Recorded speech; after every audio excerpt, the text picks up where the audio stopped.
ভারতের নির্বাচন কমিশনের গণনা ফর্মের একটি ছোট্ট ফিল আপ এখানে করে দেখানো হচ্ছে। এখানে নির্বাচকের নাম রয়েছে আফতাব সেপাই।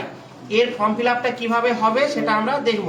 প্রথমে ওপরের যে পার্ট রয়েছে, ওপরের পার্টেতে ডান দিকে আমরা তার বর্তমানে একটি রঙিন ছবি সাজবো। সেই ছবিটা তার যেন একটা খোলা মুখের ছবি হয়, চশমা পরা অথবা মাস্ক পরা যেন না থাকে।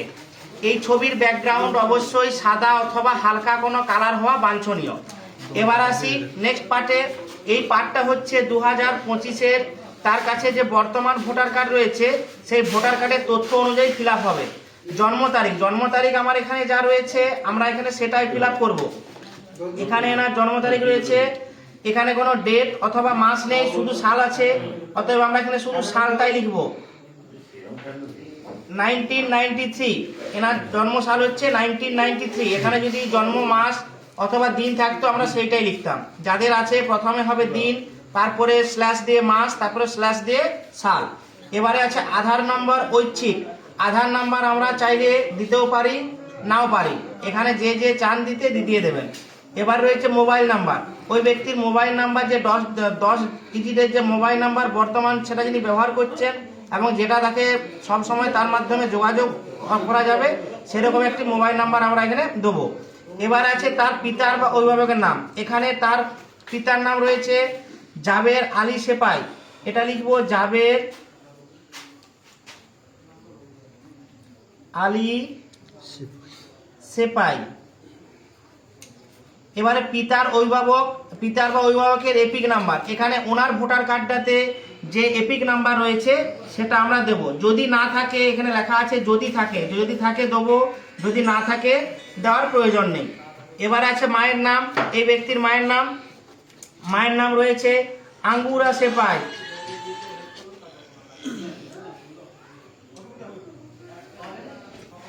আঙ্গুরা সেপাই। এবারে মায়ের যে আধার কার্ডে ভোটার কার্ডের নাম্বার সেটা যদি থাকে তবে আমরা সেটি দেবো, যদি থাকে। আর যদি না থাকে না দিলেও কোনো অসুবিধা নেই। এবারে এই ব্যক্তি যদি বিবাহিত হয়ে থাকেন তবে এই ব্যক্তির স্ত্রীর নাম এখানে লিখব। আর যদি বিবাহিত না হন এই দুটো ঘর ফাঁকা থাকবে। এখানে যদি তিনি বিবাহিত হয়ে থাকেন তাহলে তার স্ত্রীর নাম লিখব আর স্ত্রীর এখানে ভোটার কার্ডের নাম্বার লিখব যদি তার ভোটার কার্ড নাম্বার থেকে থাকে। এবারে আসি আমরা 2002-এর পাটে।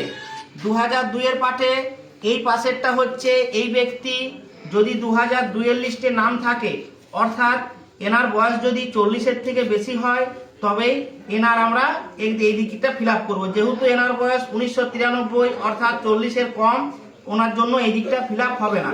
ওনার জন্য ফিল আপ হবে এই ডান দিকটা। ডান দিকে কি লিখবো? এনার যে আত্মীয় বলতে অভিভাবক কি আছে জাবের আলী সেপাই। এখানে তার বাবার নাম লিখবো জাবের আলী সেপাই।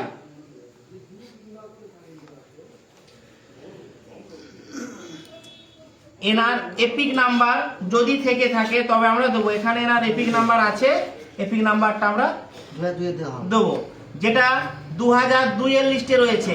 এই পুরো ফিল আপটা হবে 2002-এর লিস্ট ধরে। ওপরের ফিল আপটা হবে পুরোটা 2025-এ যে বর্তমান ভোটার কার্ড রয়েছে সেইটা ধরে। এখানে এনার 2002-এর ভোটার লিস্টে যেটা রয়েছে সেইটা দেবো। যদি কোনো কারণে 2002-এর ভোটার লিস্টে এনার ভোটার কার্ড নাম্বার ফাঁকা থাকে তবে এই ঘরটা ফাঁকা রাখবো। আর যে ঘরগুলো ফাঁকা থাকবে আমরা চেষ্টা করব একটা ছোট্ট দাগ দিয়ে দেওয়ার, এরকম ভাবে একটা দাগ দিয়ে দেওয়ার চেষ্টা করব। শুরুর থেকে অল্প একটা দাগ দিলেও হয়, ফাঁকাও রাখতে পারেন। এবারে আত্মীয়। এনার আত্মীয়ের নাম বা এনার অভিভাবকের নাম আছে জলিল সেপাই।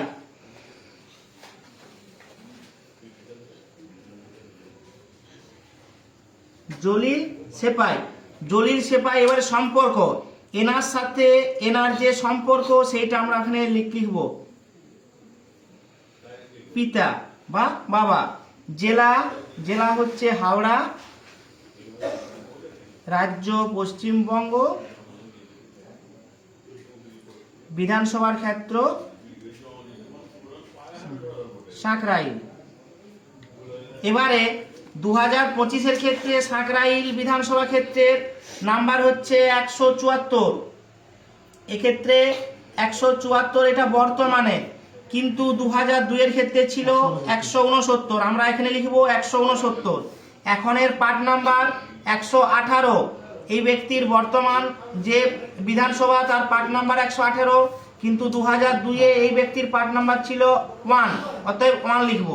এবং 2002-এর লিস্টে এই ব্যক্তির অর্থাৎ জাবের আলী সেপাইয়ের যে ক্রমিক নাম্বার ছিল সেই ক্রমিক নাম্বারটা আমরা এখানে ফিল আপ করবো, নিচে এখানে সই করব।